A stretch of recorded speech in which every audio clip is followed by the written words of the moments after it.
US President Joe Biden has arrived in Cambodia, where he'll attend the ASEAN summit. Biden will meet Southeast Asian leaders to discuss the spiraling violence in Myanmar, Russian aggression in Ukraine, and China's activities in disputed waters.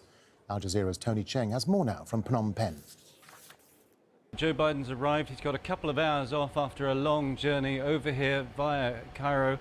But later on this afternoon, he'll be meeting ASEAN as a group, but also having a bilateral with Cambodian Prime Minister Hun Sen. And I think the message is going to be to try and find some kind of unity in this region for support with the war in Ukraine. Also, a lot of focus on China at the moment. I think the United States is trying to gather countries in this region behind them to reinforce the idea that they don't have to necessarily fall in lockstep behind China, that there is an alternative.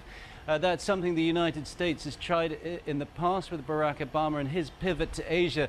But I think a lot of people within ASEAN were slightly disabused of the idea when there wasn't any follow-up. So I think his message here will be that the United States is back in this region and it's back to stay. But also I think they'll be wanting a lot of reassurance from him that he's got a strong hold in the economy. A lot of economies in this region are being hit very hard by rising inflation rates. Here in Cambodia alone, people are looking at 20 to 25% rates of inflation, and that's really starting to pinch hard. And I think people will want to hear from Joe Biden that he's got a strong economic policy to try and steer global inflation rates down a little bit and bring some relief. Well, Chong Cha Ian is a professor of political science at the National University of Singapore. He says ASEAN governments are divided on what measures to take. The point is that ASEAN has very few points of leverage, and what points it has, such as trying to put more pressure on the business links of the Myanmar junta, that's been somewhat difficult for ASEAN governments. That's a step that's difficult for ASEAN governments to take. They're afraid of the blowback. Some of them have some ties with the Myanmar military, so that's been giving them some pause. So what they've been saying together is to say, well, you got to step back, you got to let the peace process take a chance, you got to negotiate, but they have very little teeth to put to those sorts of asks.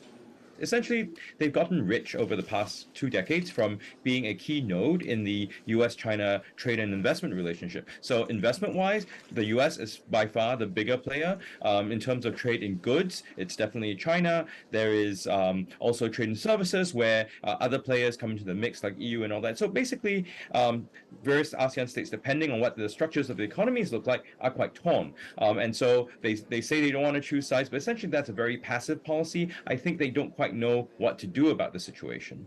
I think they hope to make some sort of statement about the need for peace, for some sort of accommodation. But that might not play so well for Ukraine. I suppose they would want the Chinese side to help encourage the Russians to step back, but I'm not sure Beijing's really in the mood to do that either. However, they will express their concerns about how Russia's aggression has affected global inflation, affected supply chains, food prices, energy prices.